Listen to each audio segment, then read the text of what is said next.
나라와 권세와 영광이 아버지께 영원히 있사옵나이다. 아멘.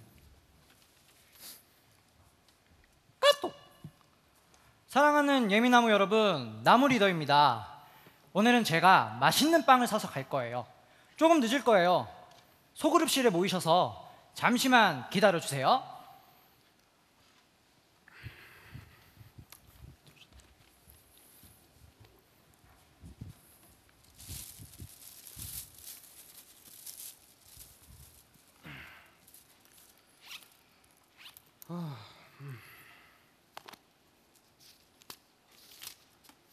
형제 이론은 신실하다.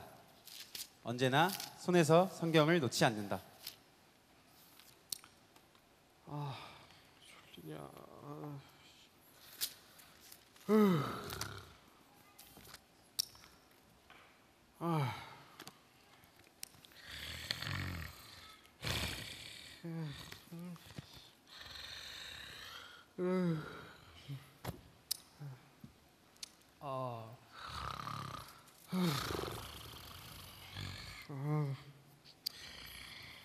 자매 이론은 사랑이 많다. 주님의 사랑으로 모두를 사랑한다.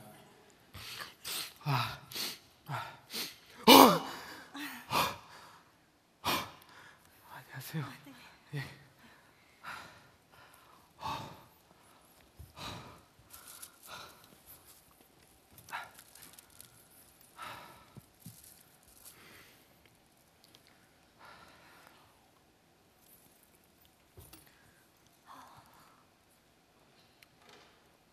자매 이혼은 새신자다.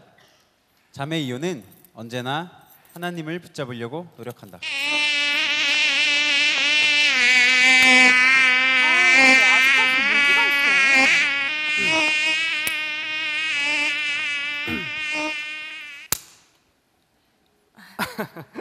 감사합니다.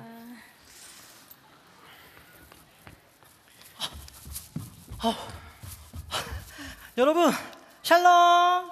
샬롬. 형제 이혼은 나무 리더이다. 그는 교회 사역이라면 몸을 사리지 않고 열심이다.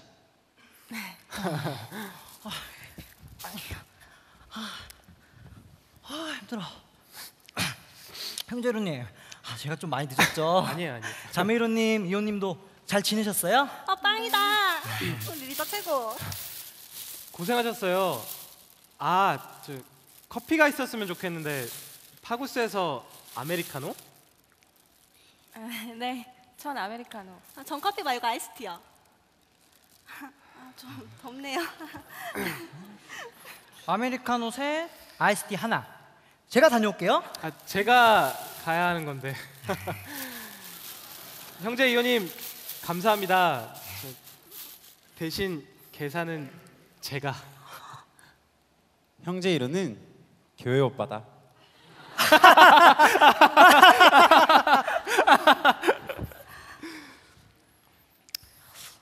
추수감사절이 벌써 다음 주네요. 그러니까요. 형제 1호님 대사 다 외우셨어요? 우리 연극 잘할 수 있겠죠? 자매님은 직업이 배우시니까 이 정도 짧은 연극이면 금방 외우시겠네요. 네, 뭐 20분짜리니까 금방 외우긴 하겠지만 어렵더라고요. 뭐가요? 제가 사실 하나님에 대해 잘 몰라서요. 자매 2호님 모르는 게 있으면 언제든지 물어보세요. 그래요. 저 언제든지 전화 주시면. 형제이로님, 아메리카노 왔죠? 고마워 형제 2호님. 아이, 뭘요? 우리 그럼 이제 추수감사 준비하러 한번 가볼까요? 형제 1호님. 여러분 모두 화이팅! 화이팅! 파이팅! 내게 능력 주시는 자 안에서 내가 모든 것을 할 수 있느니라.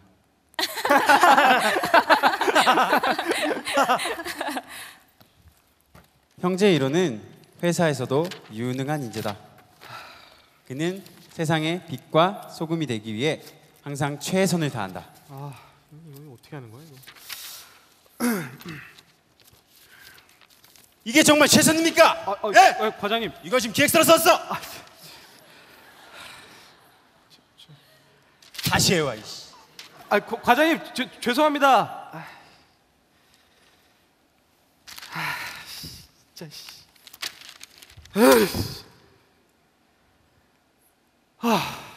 주여. Gangnam Style. Gangnam Style. Op, op, op, op, 오빤 Gangnam Style. 쏘매 이거 Gangnam Style. 이게 최선인가?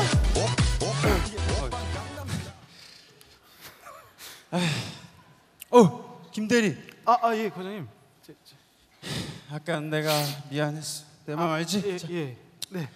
한 잔해. 자, 마셔. 마셔. 주여 시험에 들게 하지 마옵시고. 그러지 말고 한 잔. 자, 마셔. 야, 마셔. 과장님, 야, 씨. 죄송합니다. 야 김대리 어디가? 할렐루야. 형제 이론은 언제나 신실하다. 회사 생활이 힘들진 않으신가요? 힘들죠. 이 세상에 안 힘든 사람이 있나요? 기도하면서 악을 선으로 덮는 거죠. 과장님이 믿기도 하고 화날 땐 술도 한잔 하고 싶지만 말씀으로 기준을 삼고 절대 흔들리지 말아야죠.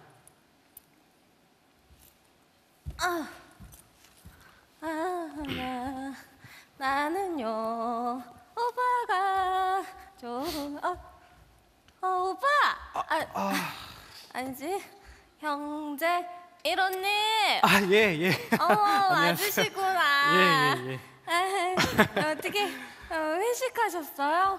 어머 형제님도 술 마실 줄 알아요? 아닙니다. 저는 술 절대 안 합니다. 절대 예. 절대 아유 귀여우시다. 그런데 자매님은 여기 웬일이신가요? 저요.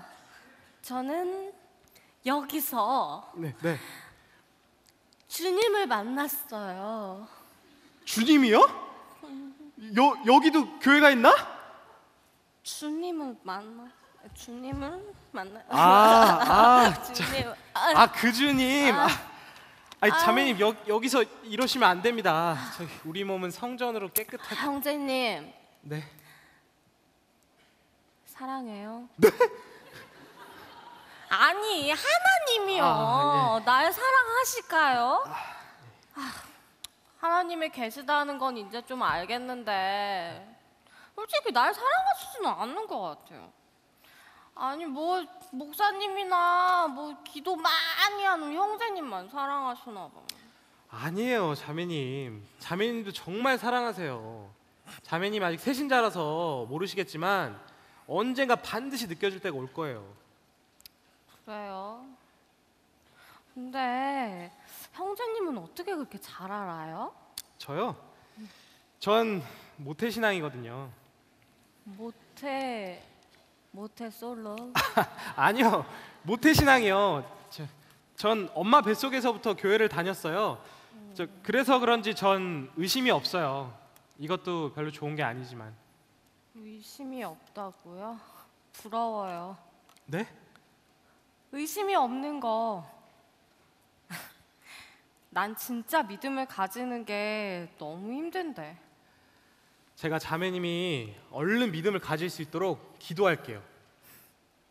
감사해요. 이제 나는 가야겠다. 아이고야.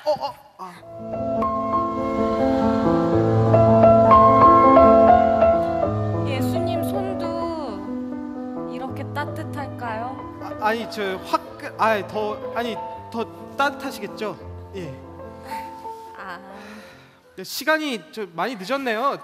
조심히 들어가세요. 네. 괜찮으시다면 제가 말씀 문자라도 좀 보내드릴까요?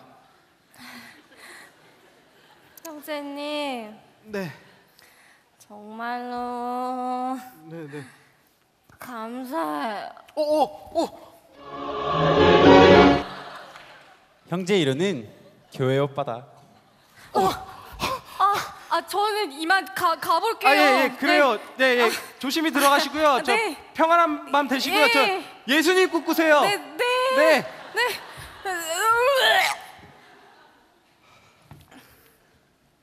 대화 가운데 무엇을 느꼈나요? 따뜻했어요. 하나님을 조금 더 알게 된 느낌? 뿌듯했어요. 예전엔 모태신앙이 싫었는데 어쨌든 하나님 보호하심 아래에서 다른 생각 안 하고 자랐다는 게 감사했어요. 아, 성경을 좀 더 읽어볼까 해요. 저도 형제 1호님처럼 될 수 있겠죠? 내가 너를 지명하여 불렀나니 너는 내 것이라.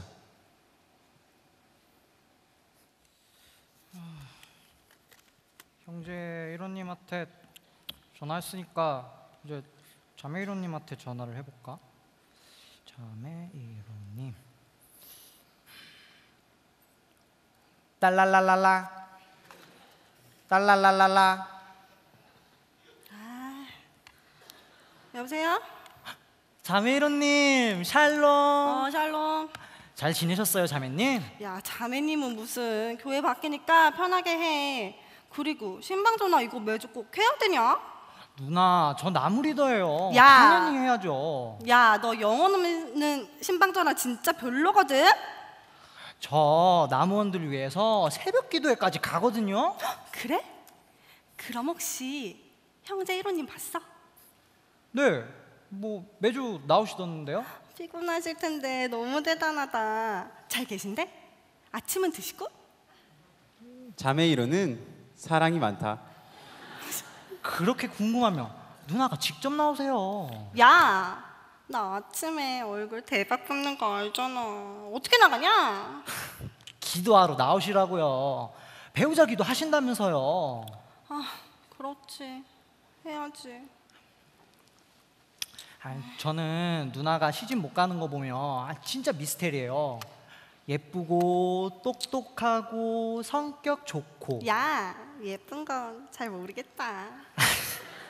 그러지 말고 기도하러 나오세요. 형제이로님 신경 쓰지 말고. 알았어. 근데 너 나무리더 되고 나서 은근히 나 가르친다 너? 그게 아니라 너 나무리더로 헌신 봉사하는 건 좋은데 너무 푹 빠져 있는 거 아니니? 취업을 언제 할 건데? 네 나이 벌써 27이야. 제가 알아서 해요. 너 내가 시집 못 가고 이러고 있지만 취업은 다르다. 결혼은 못해도 살지만 취업 못하면 못 사는 거야. 영혼 없는 신방군 나이 시간에 스펙을 쌓아. 알았어? 기도해 주세요. 기도? 기도도 네가 노력을 해야지. 제가 알아서 해요. 자매이로님 그만 끊을게요. 아 뭐야 진짜 노천의 히스테리. 아 엄마 오이. 아, 씨. 왜 화가 나셨나요? 교회에 가면 제일 많이 듣는 말이 뭔 줄 알아요? 할렐루야, 아멘. 그리고 시집 안 가냐? 아, 참. 교회에 가면 한 주 한 주 믿음도 잘하고 주름도 잘아요. 어느새 전 노처녀라고요. 제가 취업 못하는 거 자랑은 아닌데요. 격려는 못할 줄 망정 이러는 건 아니죠. 맨날 말로만 우리 셀리더 최고 이러는데 사실 뒤에선 취업도 못하는 그런 바보라고 손가락질하는 건 아닐까요? 하긴 그래도 기도해 주는 건 그 녀석밖에 없어요. 칭찬도 해주고 고맙죠. 저도 알아요. 누나가 저 위해서 그러는 거. 그런데 나무 리더 이제 진짜 내려놔야 하는 걸까요? 사역이냐 취업이냐 하나님의 뜻은 대체 어디 있는 걸까요? 나의 보는 것은 사람과 같지 아니하니 사람은 외모를 보거니와 나 여호와는 중심을 보느니라. 할렐루야. 아멘. 우리 모두 함께 찬양합시다. 자매유님 지금 찬양 끝나면은 바로 다음 순서니까 독백 바로 시작하시면 돼요. 네, 알았어요. 저 자매유님 승리하세요. 네. 자매이로님 아니 누나 누나도 화이팅. 오늘 진짜 이뻐요. 민규야, 우리 리더 최고. 자매님, 레디 고! 자매 이유는 오늘 처음으로 하나님이 주신 달란트를 사용한다.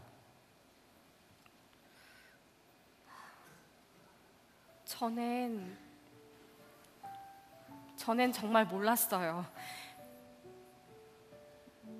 내가 소중한 존재라는 걸. 하지만 이젠 알아요. 하나님이 저를 정말 사랑하신다는 것을. 멀리 계시는 게 아니라 바로 여기 계시는 주님. 다른 데 계시는 게 아니라 저와 함께 하시는 주님.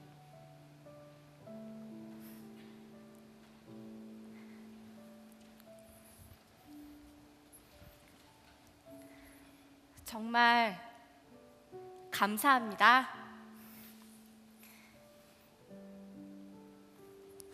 수고하셨습니다. 수고하셨습니다. 정말 수고 많으셨어요. 수고했어요.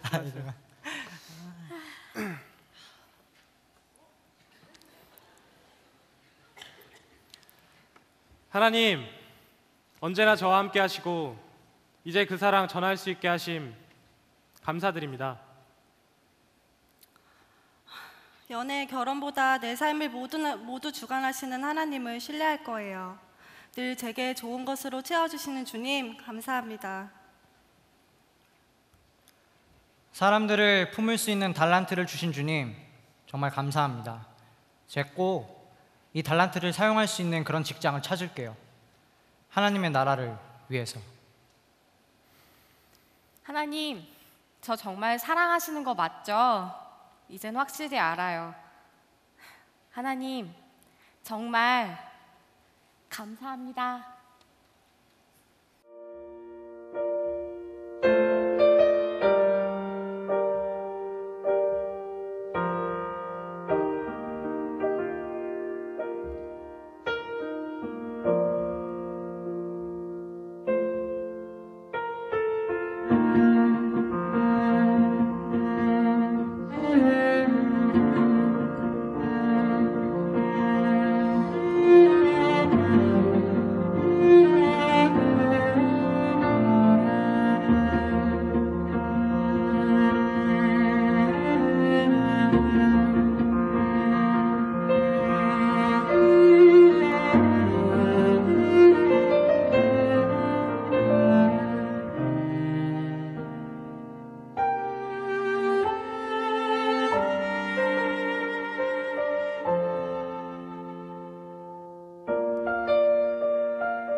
인상이 너무 좋죠? 하나님께서 저 여인을 보면서 뭐라고 얘기하셨을 것 같아요? 그냥 여러분 상상을 해봅시다. 저는 하나님이 이렇게 말씀하실 것 같아요. 너 참 수고했다. 너 참 애썼다. 내 그 씨 뿌리는 눈물이 헛되지 않았다라고 말씀하셨을 것 같아요. 오늘 추수감사절을 맞이하면서 정말 이 감사라고 하는 말이 참 아름다운 말이라는 생각이 들어요. 제가 인도네시아에 갔을 때 감사합니다라고 하는 말이 뜨리마카시라고 하는 말인데 사랑을 받았다, 이 말이 감사합니다라는 뜻이래요. 제가 요즘 그 일본어를 아무튼 뭐 열심히 하고 있어요. 너무 어려워, 머리에 막 쥐가 날라 그래요. 근데 일본 말 중에 그 참 멋진 말이 오츠카레 사마데시다. 이거 들어보셨어요? 고쿠로 사마데시다. 수고했습니다. 이런 말인데 일본 말을 배우면서 이 오츠카레 사마데시다 이 말이 참 그렇게 좋아요. 수고했다, 수고했습니다. 우리들이 하나님 앞에 가장 의미 있는 그 감사절을 지날 수 있는 게 하나님께서 우리를 향해 너 참 수고했다라고 말씀하실 수 있으면 참 의미 있는 감사절일 것 같아요. 오늘 우리가 읽은 말씀은 참 잘 아는 말씀인데 눈물로 씨를 뿌리는 자는 기쁨으로 그 단을 거둔다라고 하는 말씀이, 이건 크리스찬이나 그렇지 않은 사람도 많이 인용하는 말이죠. 정말 어떤 사람에게 기쁨과 감사가 있을까? 눈물로 씨를 뿌리는 사람. 네덜란드에 유명한 그 렘브란트라고 하는 화가가 있습니다. 돌아온 탕자라고 하는 그림을 그린 사람이기도 하죠. 이 화란의 이 박물관에 가면 렘브란트의 그림이 있는데 그의 초창기 그림과 그가 완숙기에 이르렀을 때의 그림이 같이 걸려 있답니다. 그런데 그 그림을 보면 정말 한 사람의 작품으로 생각되지 않는다는 거예요. 이 천재 화가 렘브란트가 초창기의 청년이었을 때 그의 그림은 형편없었답니다. 우리는 렘브란트의 완성된 작품을 바라보며 그가 참 천재라고 생각하지만 그에게 그런 그림을 그리기까지 얼마나 많은 노력이 있었을까, 이런 건 잘 보려고 하지 않는 것 같아요. 우리가 잘 아는 그 발레리나 중에 강수진 씨라고 있죠. 스투트가르트의 프리마 발레리나. 우리나라에 그 강수진 씨가 소개되고 그녀의 발이 소개됐을 때 많은 사람들이 참 놀랐습니다. 저렇게 아름답게 춤을 추는 저 여인에게 저렇게 험악한 발이 있을까? 1986년에 이 스투트가르트의 그 발레리나로 들어갔을 때 이 강수진 씨는요, 군무를 추는 일반 그냥 춤을 추는 많은 사람들 중에 하나였습니다. 10년 후에 이 여인이 수석이 되고 프리마 발레리나가 99년도에 됐을 때 우리나라에 소개가 됐어요. 근데 그 발 사진을 보면서 놀라기도 했지만 그 여인이 그 기자회견을 통해서 자기는 1년에 150켤레 정도의 토슈즈를 신는다고 하는 것도 놀라운 일이었고, 하루에 연습을 10시간, 많을 때는 19시간이나 한다는 것도 굉장히 놀라운 일이었어요. 오늘날 기자들에게 이런 말을 한 적이 있습니다. 매일 아침 침대에서 눈을 뜨면 어딘가가 아파요. 아픈 것도 무용수 생활의 일부분이겠죠. 아무데도 아프지 않은 날은 오히려 내가 어제 무엇을 잘못했나 하는 생각도 듭니다. 이 여인의 춤이 아름다운 것, 이 여인의 삶이 아름다운 것은 그 여인의 삶에 뿌려진 참 많은 눈물이 있기 때문에 그 삶이 아름답다는 생각이 들어요. 오늘 제가 이 씨를 뿌리는 자라고 하는 제목으로 말씀을 전하게 된 것이, 우리들이 추수감사절을 지나면서 우리들이 신앙에 정말 중요한 본질을 깨닫는 것 같다는 생각이 들었어요. 오늘 본문 말씀 1절에 보면, 1절 다시 한번 봉독해 볼까요? 1절 한번 볼까요? 자, 시작. 여호와께서 시온의 포로를 돌려보내실 때 우리는 꿈꾸는 것 같았도다. 여러분들이 이 말씀을 읽으면서 어떤 느낌을 가지고 있는지 모르지만 나에게 이 꿈꾸는 것 같았다, 이 말이 굉장히 저는 강하게 들어왔어요. 꿈꾸는 것 같았다. 얼마나 좋았으면 꿈꾸는 것 같았다라는 말을 할 수 있었을까? 그런데 왜 꿈꾸는 것 같았을까? 지금 이스라엘이 포로로 돌아올 때 그들은 70년 동안 바벨론의 포로로 있었습니다. 그들에게 70년이라는 시간이 얼마나 힘들었으면 그곳에서 돌아올 때 그들이 꿈꾸는 것 같다라고 말을 했을까? 오늘 본문 말씀 5절에도 보면 눈물을 흘리며 씨를 뿌리는 자는 기쁨으로 거두리로다 라고 했는데, 이 말을 바꾼다면 기쁨으로 너희들이 거두기 위해서는 눈물로 씨를 뿌려라 라고 하는 말과 같을 것 같아요. 기쁨의 크기는 고통의 시간이 크면 클수록 더 커진다는 생각이 들지 않으세요? 저 여인을 바라보며 그 나무를 심는 그 여인이 정말 아름다운 것은 그냥 아무데나 나무를 심으면 자라는 것이 아니라 그 사막 한가운데서 그 여인이 나무를 심었던 그 수고가 그 여인의 삶을 감동적으로 만드는 것 같아요. 이 추수감사절에 우리들이 제일 감사할 수 있는 것, 그 기쁨은 우리의 수고를 통해서 나오는 일 같아요. 여기 이제 남학생들, 남자 청년들 군대를 다 이제 갔다 온 사람도 있고 가야 될 사람도 있겠지만 이제 우리 아이도 이제 곧 이제 군대를 가야 돼요. 군대를 보내놓으면 부모들이 참 마음이 이렇게 아리고 그 휴가 나온 자식에게 참 잘해주고 싶은 마음들이 있죠. 제가 말씀을 준비하다 그런 생각을 해봤어요. 어떤 엄마가 휴가 나온 아들을 보면서 넌 정말 너무 수고했구나. 내가 너에게 해줄 수 있는 거, 물을 따끈하게 끓여가지고 컵라면을 정성스럽게 까서 거기에 물을 붓고 마셔라, 아니 먹어라. 마시면 죽겠지. 그 어머니의 사랑 있죠? 근데 그 사랑보다는 그 아들이 좋아했던 음식을 생각하면서 밥을 짓는, 시간이 걸리지만 맛있는 음식을 만들어주는 어머니의 수고가 훨씬 더 큰 거예요. 사실 우리의 기쁨이라고 하는 것은 얼마만큼의 수고가 들어갔느냐, 그것이 기쁨의 크기를 말해주는 것이 아닐까. 그런데 우리는 늘 쉬운 기쁨, 그런 것들을 원하죠. 아니, 우리들이 수고하지 않기 때문에 우리의 기쁨이 그렇게 큰 것을 경험하지 못할 때가 많이 있는 것 같아요. 우리들에게 정말 큰 기쁨이 어떤 것일까? 제가 얼마 전에 페이스북에 그런 글을 올려놓은 적이 있어요. 어떤 목사님이 나한테 했던 이야기인데, 집회를 인도하다가 갑자기 이렇게 찬양을 부르고 싶어서 우리 찬양합시다. 그 찬양이 예수는 주, 예수는 주. 그러니까 뭐 대개 교회들이 그렇더니 빨리 자막 맡은 사람이 막 이제 치는 거죠. 근데 노래를 하다 보니까 예수는 주, 예수는 중, 가사가 이렇게 됐어요. 이 노래하다 얼마나 좀 힘들었겠습니까? 그리고 결단 찬양을 부르려고 이 노래를 부르자 그랬대요. 나 주님만을 섬기리 헛된 마음 버리고. 나 주님만을 섬기리, 지읒을 니은으로 치는 바람에 나 누님만을 섬기리 헛된 마음 버리. 이게 참 결단이 참 힘들어졌을 것 같죠? 제가 이 글을 올렸더니 여러 가지 댓글들이 이렇게 올라왔어요. 자기는 수업 중에 이런 뭐 사례도 있다. 그리고 어떤 교회에서 주의 자비가 내려와 내려와 부르는데 그 타이핑이 주의 바지가 내려와 내려와, 뭐 이런 것도 있고, 또 어떤 사람은 이렇게 썼어요. 이게 가사가 바뀌었다는 거예요. 빛의 사자들이여 어서 가서 복음을 물리치고 주의 진리 모르는 백성에게 어둠의 빛 비춰라. 복음하고 어둠하고 바뀌었어요. 근데 그냥 열심히 부르고 있더라는 거예요. 또 저기는 몇 주 동안 똑같은 찬양을 불렀는데 나중에 발견했대요. 마음이 상한 자를 고치시는 주니, 이런 찬양이 있죠.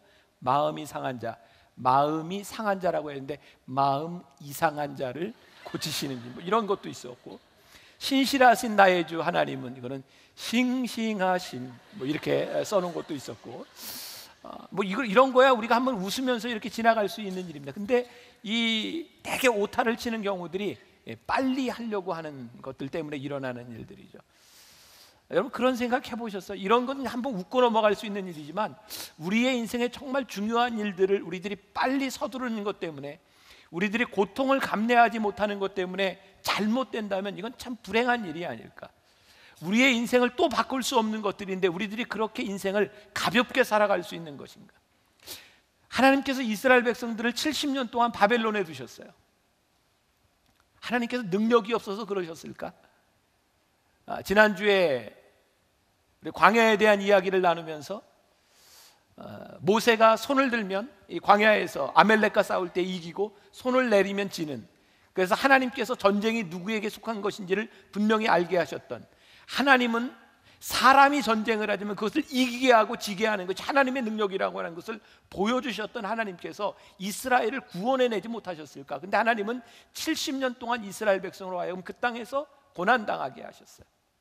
왜 그러셨을까? 그 고난을 통해서 이스라엘 백성들은 예배를 회복하고 그들은 고난을 통해서 그들의 나라와 민족이 얼마나 소중한지를 깨달을 수 있었기 때문에 그 70년의 그 눈물을 흘리는 시간들이 그들로 하여금 이런 고백을 하게 하죠. 꿈꾸는 것 같았도다. 그들에게 그 바벨론 땅에서 돌아오는 그 일이 얼마나 감격스러웠는가 하는 것은 그들의 고통 가운데서 일어났던 일이라는 사실.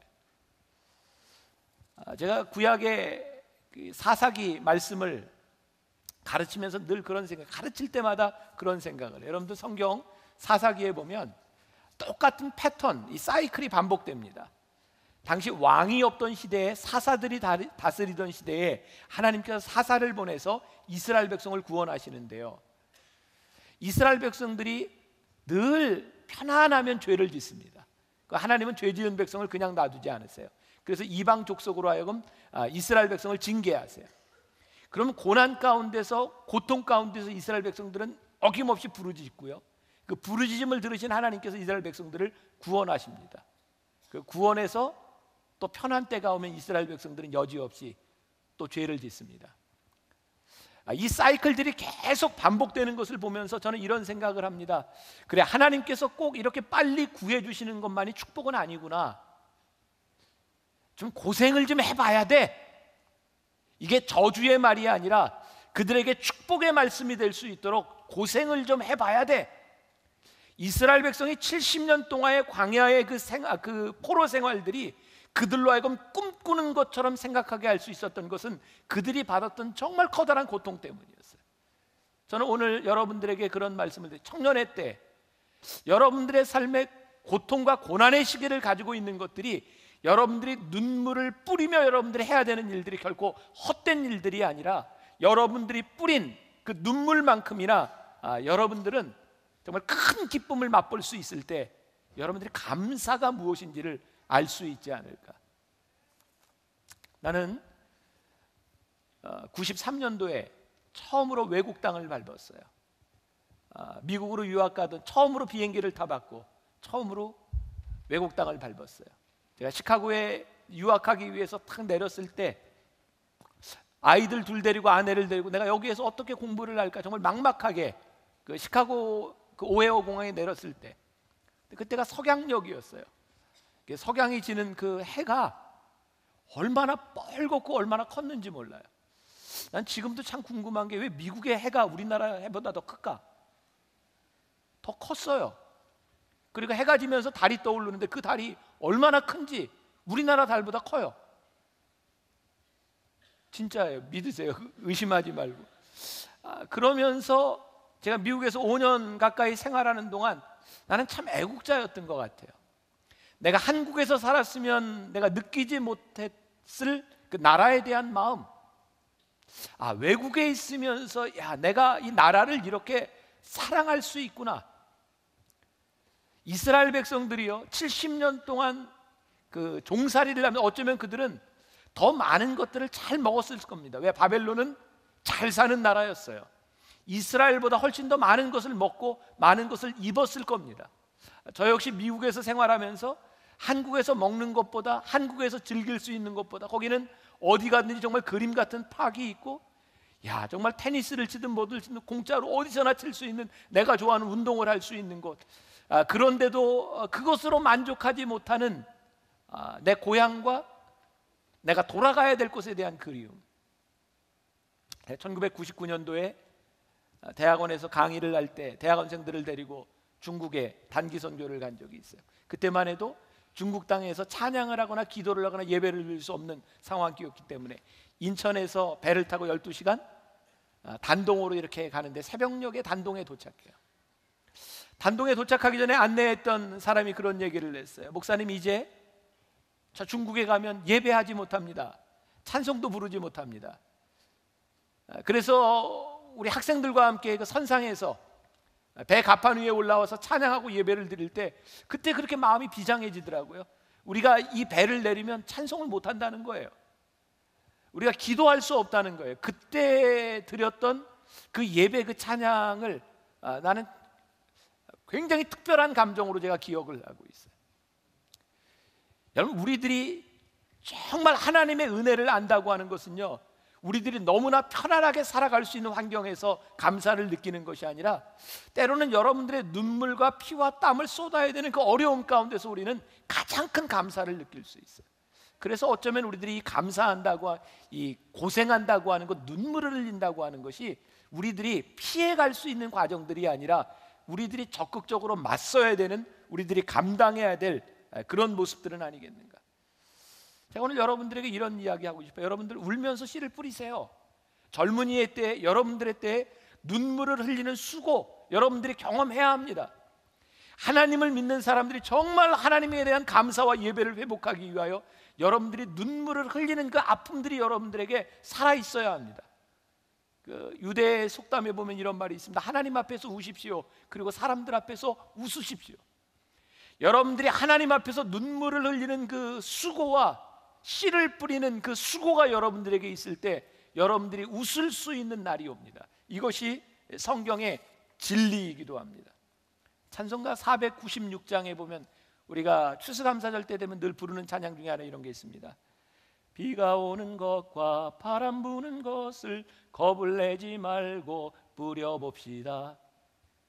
비가 오는 것과 바람 부는 것을 겁을 내지 말고 뿌려봅시다. 이게 무슨 말일까요? 비가 오든 바람이 오든 여러분들 최선을 다해 여러분들의 땀과 눈물을 뿌리라는 거예요. 왜? 하나님께서 하실 일이기 때문에 여러분들이 맡기며 뿌려보라는 겁니다. 시편 46편 5절 말씀에 같이 한번 봉독해 보겠습니다. 시편 46편 5절 말씀 같이 시작. 하나님이 그 성중에 계시며 성이 흔들리지 아니할 것이라 새벽에 하나님이 도우시리로다. 여러분, 우리가 이게 말씀을 묵상할 때 우리들이 이게 상상력을 동원하는 것이 참 중요하다는 생각을 해요. 저는 이 말씀을 보면서 그냥 그런 생각을 해서 이 시편 기자가 이게 어떤 상황에서 이런 말씀을 왜 하고 있을까? 새벽에 하나님이 도우시리로다 라고 하는 이 말씀을 보면서 내가 느끼는 건 이 시편 기자가 새벽까지 무언가를 놓고 참 고뇌하고 힘쓰고 씨름하고 있구나. 새벽에 하나님이 도우시리라 라고 하는 이 기대와 이 말씀은 그냥 퍼져서 자고 있는 사람들에게 일어나는 일이 아니라 무언가를 치열하게 싸우고 있던, 정말 치열한 눈물과 땀을 흘리고 있던 사람에게 하나님께서 새벽에 너를 도우실 거야, 하나님의 도우심이 오는 것을 기대하는 것, 이것이 시편 기자의 고백이 아닐까. 모슬렘들이 제일 많이 하는 말 중에 하나가 인샬라라는 말입니다. 인샬라가 무슨 말인지 아세요? 인샬라, 알라의 뜻입니다. 알라의 뜻으로. 그 사람들은요, 국어를 내도 정말 당당합니다. 인샬라, 내가 거지가 된 건 인샬라, 알라의 뜻이야. 사람들에게 돈을 달라고 할 때 그렇게 인샬라 당당하게 요구하고, 당신이 부자인 건 또 돈을 줘야 되는 거, 인샬라, 모든 것이 인샬라. 우리가 어쩌면 그 사람들을 보면서 야, 저게 무슨 믿음일까, 맹목적인 믿음이 아닐까라고 생각할지 몰라요. 근데 우리들이요, 가만히 보면 많은 크리스찬들이 잘못된 신앙을 가지고 있다는 생각. 우리의 문제들, 직장, 우리의 미래, 모든 문제를 바라보면 우리가 너무 쉽게 하나님의 뜻입니다, 그리고 이건 하나님의 뜻이에요 라고 얘기하는 사람들, 야, 저 사람은 참 믿음이 좋은가 보다 라고 생각하지만 어떻게 보면 이 모든 것이 참 착각일 수 있겠다. 새벽에 도우시는 하나님의 뜻은 그냥 아무나 그냥 맡기는, 내가 아무것도 하지 않는 사람들에게 주어지는 것이 아니라 눈물을 흘리며 씨를 뿌리는 자에게 하나님의 역사가 임하고 그 사람들이 하나님의 뜻을 알게 되는 것, 이것이 신앙이지 우리들이 아무것도 하지 않는 것이 아니에요. 하나님의 역사는 무언가 움직이고 무언가 수고하는 자들에게 임하는 것이 하나님의 역사가 아니겠는가. 여러분, 열심히 사세요. 아까 우리 예미팀이 연극하는 것들을 보면서 여러분들의 고민들이 거기 참 많이 들어있는 것 같아요.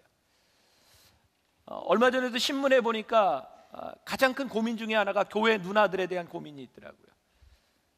정말 열심히 신앙생활을 했는데 그 젊은 때 교회 열심히 봉사하면서 혼기를 놓친, 그래서 고민하는 사람들, 이 안에 여러분들의 고민이 참 많이 있습니다. 여러분들이 사역을 하면서 혹시라도 여러분들의 직장의 문제를 소홀히 하는 것 때문에 여러분들의 고민이 되는지 몰라요.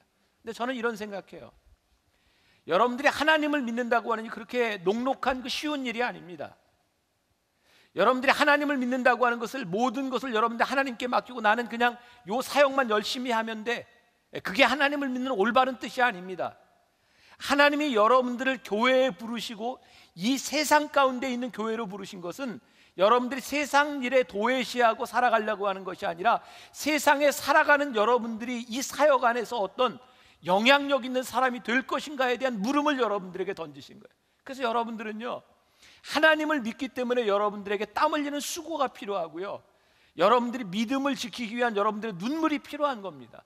여러분, 눈물 흘리지 않고 고민하지 아니하고 그렇게 쉽게 예수를 믿고 세상과 담을 쌓고, 그거 하나님의 뜻이 아닙니다.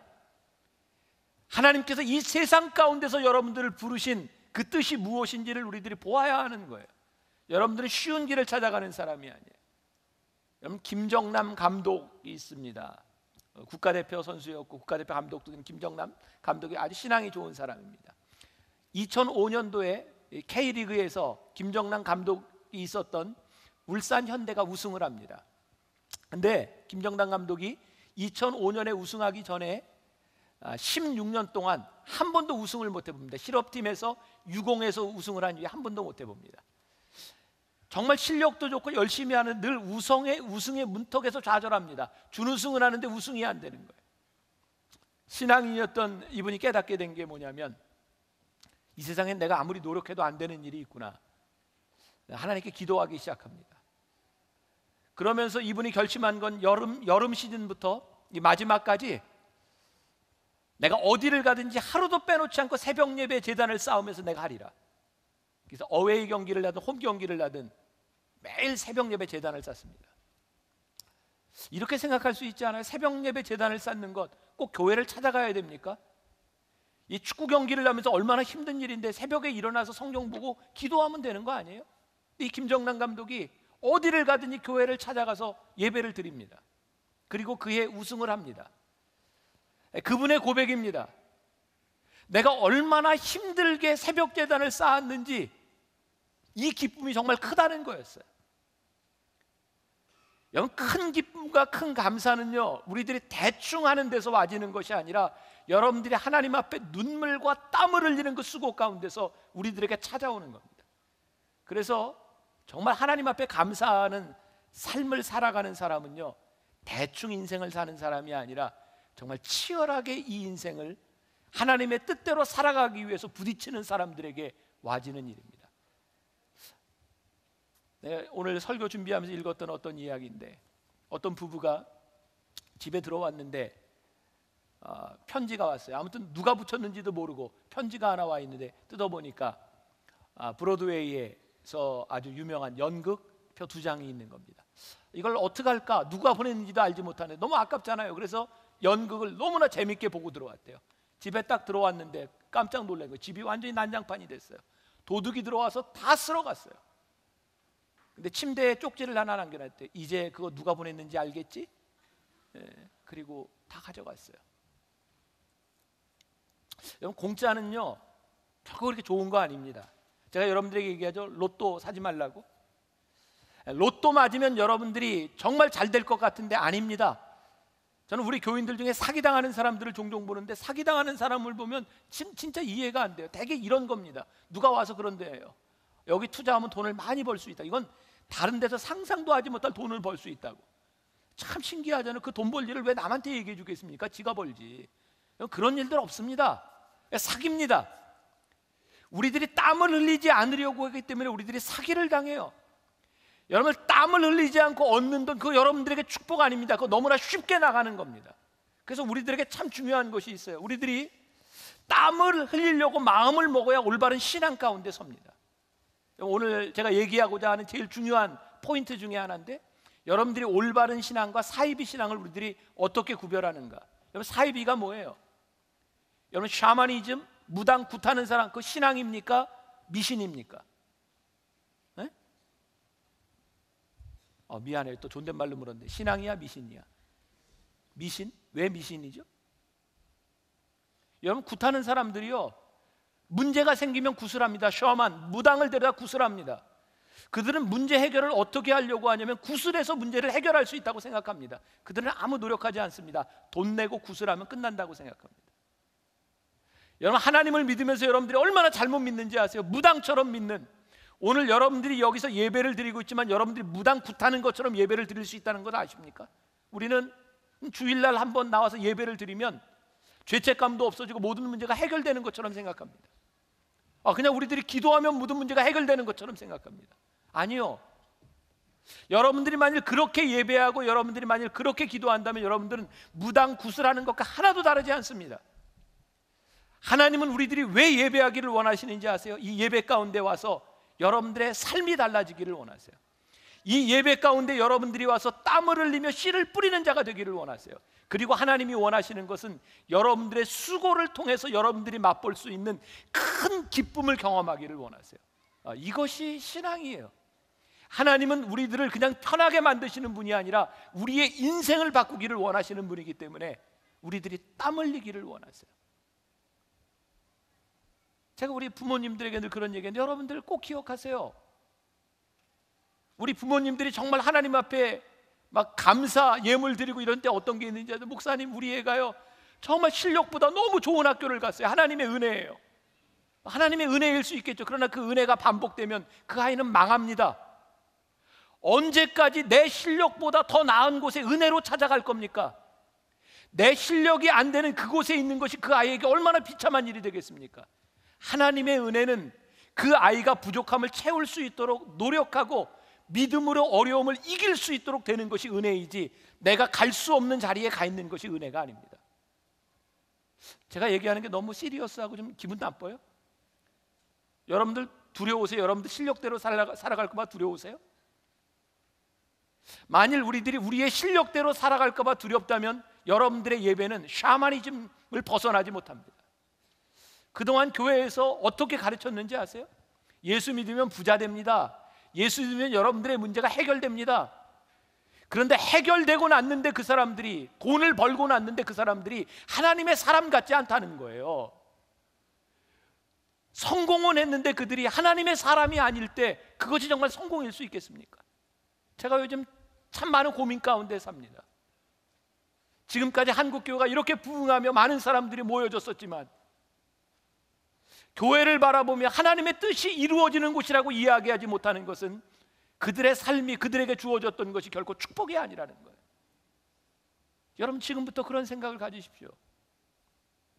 내가 눈물을 흘리며 씨를 뿌리면 하나님께서 큰 기쁨으로 거두게 하시는 것, 그것이 나에게 축복이다.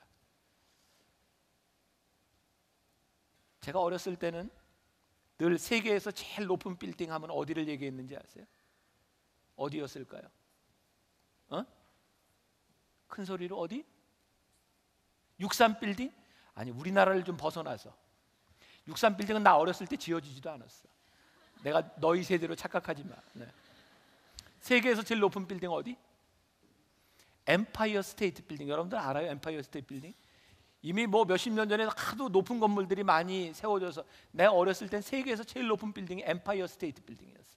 엠파이어 스테이트 빌딩이 몇 층? 102층? 왜 102층일까? 102층을 지어서? 엠파이어 스테이트 빌딩이요, 메이플라워를 타고 처음으로 신대륙을 밟았던 사람들의 숫자를 기념해서 엠파이어 스테이트 빌딩을 만듭니다. 지금 미국이 어떠하든 그 여러분들이 개인적으로 좋든 싫든 이런 건 내가 상관할 바 아닙니다. 그러나 제가 미국에 있으면서 1990년대 초반에 내가 경험했던 미국은 진짜 강대국이었어요. 그들에게는요, 이 축복이라고 하는 것이 무엇인지를 아는 나라라는 생각이 들었어요. 그들에겐 감사가 있었어요.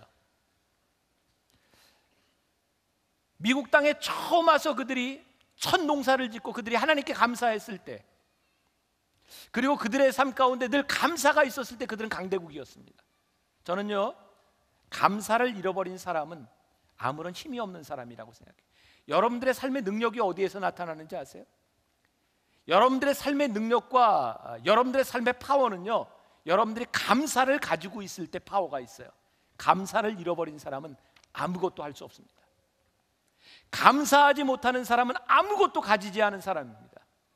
감사하는 사람은요, 정말 많은 걸 가진 사람이에요. 그는 무엇인가를 할 수 있는 사람이기 때문에. 농부가 씨를 뿌리면서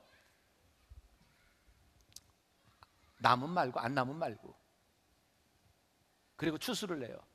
그 사람에게 얼만큼의 기쁨이 있겠습니까? 씨를 뿌리면서 땀을 흘리고 여기에서 내가 무언가를 얻어야 되겠다고 땀을 흘렸던 사람들에게 추수할 때의 기쁨이 얼마나 크겠습니까? 거기엔 감사가 있는 겁니다. 그 사람의 삶은요, 능력이 있어요. 오늘 제가 여러분들에게 그런 부탁을 드리고 싶어요. 땀을 흘리세요. 눈물을 흘리며 씨를 뿌리세요. 하나님께서 여러분들이 웃으며 단을 거두록 하실 겁니다. 그게 여러분들을 정말 강하게 만들어주는 것이고, 그것이 여러분들을 하나님의 사람으로 만들어주는 겁니다.